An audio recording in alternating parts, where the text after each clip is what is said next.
রাখবেন না, 5 রকমের জিনিসে যাকাত আছে। প্রথম হচ্ছে খাদ্যদ্রব্য, যা জমি থেকে উৎপন্ন হয়, ফসল অথবা এমন ফল যেই ফলকে দীর্ঘদিন রাখা যেতে পারে, শুকিয়েও, যেমন খেজুর রাখা যেতে পারে, কিশমিশ রাখা যেতে পারে, এই ধরনের যে ফলগুলোকে রাখা যেতে পারে। আর কাঁচা যেগুলো সবজির মতো 2-3 দিনের মধ্যে খেলে খান, না হলে শেষ, সেগুলিতে জাকাত নেই। শাক সবজিতে জাকাত নেই। ওই রকমই যেসব ফল রাখা যায় না, কলা, আম ইত্যাদি, এগুলো জাকাত নেই। হ্যাঁ, ওগুলো বিক্রি করার পর যে টাকাটা জমবে, ওই টাকাটা টাকার সাথে মিলিয়ে জাকাত দিতে হবে ওই বাগানওয়ালাকে, কলার বাগান, আম বাগানওয়ালাকে।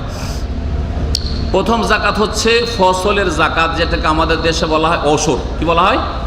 ওসর কেন বলা হয়? আশারা থেকে। ওসর মানে 10 ভাগের 1 ভাগ। আর আগের যুগে সেচ হইতো না। আমরা ছোটোকালে দেখেছি সেচের জমি ছিল না। প্রথম দেখলাম যে গমের সেচ শুরু হইলো। ধান, ওই আউশ ধান হয়তো কোনো সেচ টেচ লাগতো না, আসমানের পানিতে হইতো। তো এই জন্য শরীয়তের বিধান হচ্ছে যে যেই ফসল বিনা সেচে হয় সেটাতে ওসর লাগবে, মানে 10 মণে 1 মণ, 10 ভাগের 1 ভাগ লাগবে, এটাকে ওসর বলা হয় আরবি ভাষায়। আর 20 মণে 1 মণ লাগবে কোনটা? যেটাতে সেচ করা হচ্ছে, সেচ করা ফসল। আজকাল অধিকাংশ ফসলগুলি সেচ করা হচ্ছে, সেগুলিতে নিসফুল ওসর মানে 20 মণে 1 মণ লাগবে।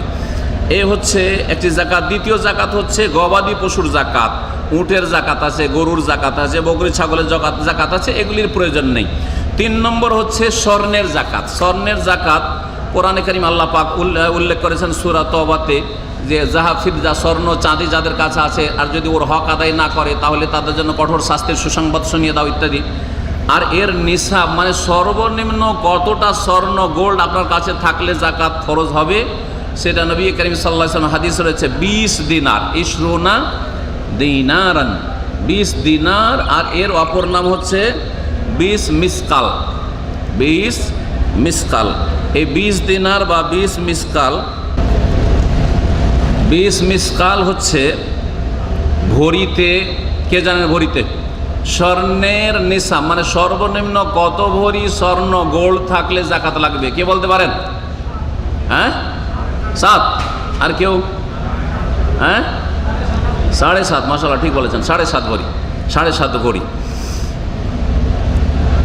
7.5 ভরি। আর 7.5 ভরি হচ্ছে আপনার গ্রামে কত হবে?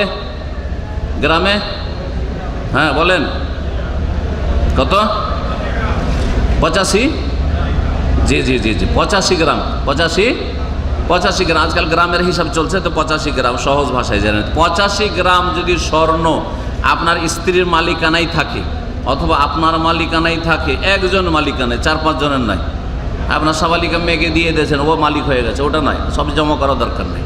কিন্তু এক মালিকানায় একজনে যদি 7.5 ভরি বা 85 গ্রাম স্বর্ণ থাকে বা তার বেশি থাকে, তাহলে জাকাত দিতে হবে। জাকাত কত ভাগ দিতে হবে শুনে রাখেন। স্বর্ণে, চাঁদিতে, রূপাতে, আর টাকা পয়সা, রিয়াল, ডলারে, কারেন্সিতে, এগুলোতে শতকরা কত দিতে হবে? শতকরা 2.5%, 40 ভাগের 1 ভাগ দিতে হবে। তাহলে 40 ভরিতে 1 ভরি দিতে, ওই হিসাব করে নেবেন। 7.5 ভরিতে বা 85 গ্রামে কত আপনার হয়, ওটা আপনি হিসাব করে নেবেন। তারপরে 4 নম্বরে হচ্ছে চাঁদি, রূপা, সিলভার। তো রূপাতে জাকাত রয়েছে। জি, স্বর্ণের সম্পর্কে নবী করিম সাল্লাল্লাহু আলাইহি ওয়াসাল্লামের হাদিস রয়েছে, ওয়ালাইসা আলাইকা শাইউম মিন ফিজ যাহাবি হাত্তা ইয়াকুনা লাকা 20 দিনার। নবী সাল্লাল্লাহু আলাইহি ওয়াসাল্লাম বলছেন যে তোমার ওপর স্বর্ণে জাকাত নাই যতক্ষণ পর্যন্ত 20 দিনার তোমার কাছে না হবে। 20 দিনার সম্পর্কে বললাম। চাঁদি সম্পর্কে হাদিস আপনাদের শোনায়। প্রিয় নবী মুহাম্মদ রাসূলুল্লাহ সাল্লাল্লাহু আলাইহি ওয়াসাল্লাম বলছেন, লাইসা ফিমা দুনা 5 আওয়াকিন সাদাকা। 5 উকিয়ার কমে সাদকা জাকাত ফরজ হয় না। 5 উকিয়ার কমে জাকাত ফরজ হয় না। আর 1 উকিয়া হচ্ছে 40 দিরহাম। তো 40কে 5 দিয়ে গুণ দেন, তাহলে কত হবে? 4-5 20। কত হইল? আরে কি অঙ্ক পড়ে না নাকি? 200 হইল। আর একটা 0 বাড়ান, 4-5 20 গণ, 0 বাড়ান, 200। তাহলে 200 দিরহাম। 1 উকিয়া হচ্ছে 40 দিরহাম। আর 5 উকিয়াতে নেশাব হয়, তাহলে 5-40 200 দিরহাম। 200 দিরহাম যদি কারো কাছে হয়, দিরহাম পুরাতন হিসাব। এখন এই দিরহাম পুরাতন হিসাবকে 200কে যদি বর্তমান হিসাবে নিয়ে আসা হয় গ্রামে, তাহলে হয় 595 গ্রাম। কত বললাম? 595 গ্রাম কারো কাছে চাঁদি রূপা যদি থাকে বা তার সমপরিমাণ টাকা থাকে, এ 595 গ্রাম চাঁদির দাম কত? চাঁদের দাম সম্পর্কে এক এক লোককে জিজ্ঞাসা করলে এক এক রকম আজব কথা বলে, কিন্তু আমাদের কাছে আলহামদুলিল্লাহ গবেষণামূলক ইন্টারনেট থেকে চাঁদির সবগুলি রেট এসেছে। আমার কাছে এখন মোবাইলে আছে, যদি কারো হোয়াটসঅ্যাপে চান আমি পাঠিয়ে দিতে পারবো। চাঁদির রেট সবচেয়ে ভালো চাঁদির রেট এতে বলা হয়েছে 2.8, জি, তার মানে 3 রিয়ালের কম। হ্যাঁ, 3 রিয়ালের কম, 1 গ্রামের দাম 3 রিয়ালের কম। আর সবচাইতে সস্তা চাঁদি যেটা অন পয়েন্ট হচ্ছে 67, মানে 1 টাকা 67 হালালা, 1 টাকা 67 হালালা হচ্ছে 1 গ্রামের দাম। তো এই হিসাব করে আজকে ভালো করে শোনেন, কারণ এক এক লোক এক এক রকম ফতোয়া দিচ্ছে। কে বলছে যে 1 লাখ টাকা হইতে হবে বাংলাদেশি টাকা, কে বলছে 60-70 হাজার। এক ভাই বলল যে আমাদের ওখানে 800 টাকা করে ভরি, সুতরাং এই হিসাবে হয়ে যায় আমাদের 42,000। তো আমি বললাম যে ঠিক আছে যদি আপনি কনফার্ম থাকেন, কিন্তু পরে আমরা যখন ইন্টারনেট থেকে সবগুলি রেট বের করে দেখলাম চাঁদি মেলা রেটের রয়েছে, একবারে যেগুলো ব্যবহৃত, তারপরে যেটা মানে যেমন যেটার ক্যারেট আছে, তো ওই হিসাবে রেট মেলা রকম রেট রয়েছে। মধ্যম রেট ধরলে হয় 1115 রিয়াল। 1115 রিয়াল যদি 1 বছর ধরে আপনার কাছে পড়ে থাকে, ওর নিচে যায়নি, মানে কোনো সময় জিরো হয়ে যায়নি। গত রমজানের সাথে আবার জাকাতের সম্পর্ক নেই। অধিকাংশ লোক যদিও রমজানে জাকাত দিচ্ছে, অভ্যাস করে নিয়েছে, কিন্তু এটা শরীয়তের বিধান নয় যে রমজানে শুধু গরিবকে দেবেন। যখন টাকা জমা হইল, আপনি ধরেন রমজানে নয় মুহররম মাসে সৌদি আরব এসেছে অথবা ইনকাম করা শুরু করেছে, প্রথম বেতন পেলেন, আর আপনার কাছে মোটামুটি 1000 রিয়ালের ওপরে হয়ে গেছে, 1100 রিয়াল যেটা মধ্যম, আর তার নিচে 993 আসে, একটা রেটে 993, তার মানে 1000। এই জন্য 1000 রিয়াল বলে দিলে আর ঝামেলা থাকবে না। যে কারো কাছে যদি 1000 রিয়াল থাকে গত মাসে, গত রমজানে, আর তারপরে গোটা বছর কমেনি, বাড়তেই থেকেছে বা অতটাই থেকেছে, আর এই রমজানে এসে তার কাছে 10,000 রিয়াল, 1 লাখ রিয়াল, 5 লাখ, 10 লাখ, 20 লাখ, সবগুলিতে জাকাত একসাথে দিয়ে দিবে। একবার জাকাত দিয়ে দেবে, 1 বছরের জন্য ফিরিয়ে যাবে। কারণ প্রত্যেক মাসে হিসাব করা সম্ভব নয়। প্রত্যেক মাসে কারোর জন্য হিসাব করা অসম্ভব। যে আমার গত রমজান মাসে 1000 ছিল, আর তারপরে তখন নেশাব হয়েছে, তারপরে আবার সওয়ালে কত, রমজানের পরে ছিল, তারপর হজের সময় কত ছিল, তারপরে কত ছিল, 3 মাস আগে কত ছিল, কেউ হিসাব করে রাখতে পারবেন না। সুতরাং যখন জাকাত দেওয়ার সময়টা আসবে, তখন আপনার কাছে টোটাল অ্যামাউন্ট কত আছে, টাকার আকারে হোক, নিজের ঘরে হোক, ব্যাংকে হোক, অথবা দোকান আছে, দোকানে ব্যবসায়ী সামগ্রী হোক, সেগুলির সাথে মিলিয়ে ধরেন আপনার কাছে ক্যাশ ব্যাংকে আছে 2-4-5 হাজার রিয়াল, বা কিছুই নেই আপনার কাছে, কিন্তু দোকানে আপনার লাগানো আছে 50,000 রিয়াল বা 10,000 রিয়াল লাগানো আছে, বা তারও বেশি লাগানো আছে, মোট কথা নেশাবের বেশি লাগানো আছে, লাখ লাখ রিয়াল লাগানো হয়েছে। তাহলে প্রত্যেক বছর আপনাকে দোকানের মাল সামানগুলি এক একটা করে হিসাব করতে হবে। আপনাকে হিসাব করতে হবে যে কত টাকার মাল সামান আমার দোকানে আছে, মুদিখানার দোকান বা কালা, হিসাব করবেন না আপনি? অবশ্যই হিসাব করতে হবে যে এখন গত 1 বছর থেকে আমি দোকান চালু করেছি, তখন থেকে নেশাবের মালিক হয়েছি, এখন আমার দোকানে কত টাকা পুঁজি ইনভেস্ট করা আছে।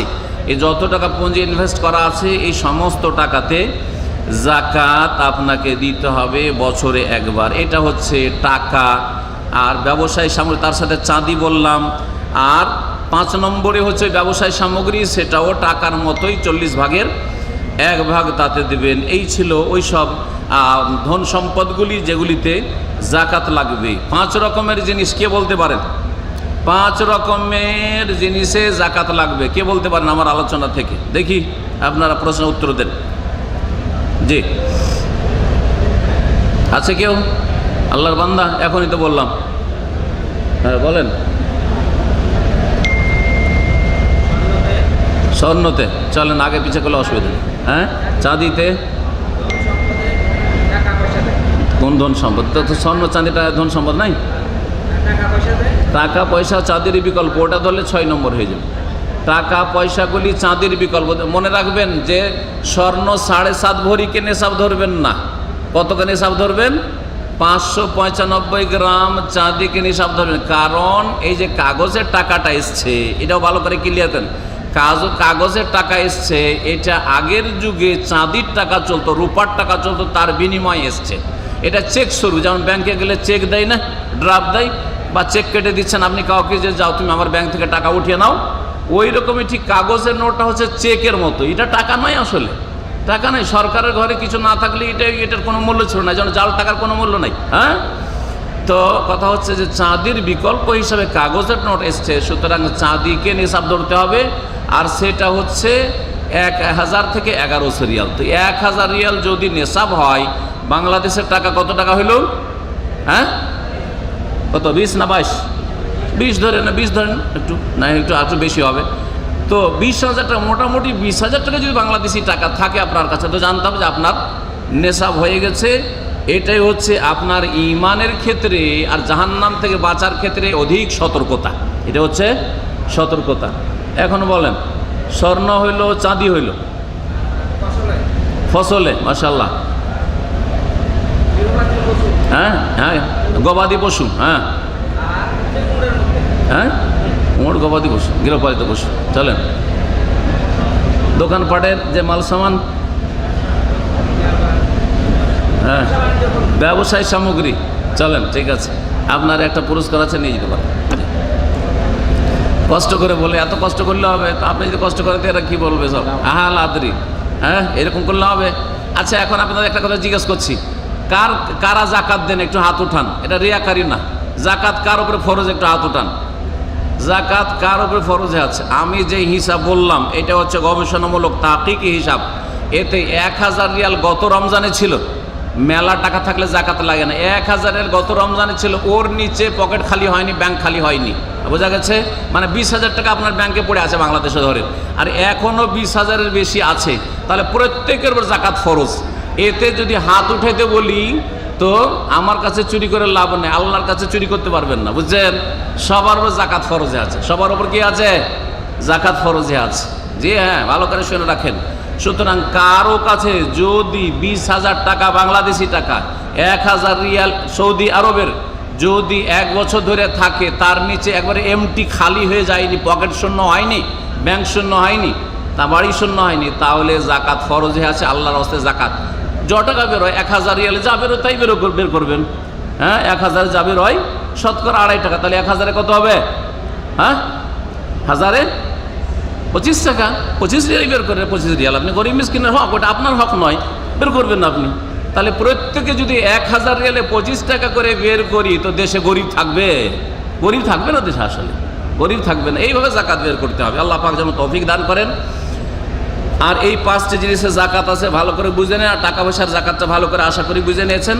আর আপনাদের প্রশ্নের উত্তর দিতে চেয়েছিলাম, কিন্তু যেই ভাইকে প্রশ্ন দিয়ে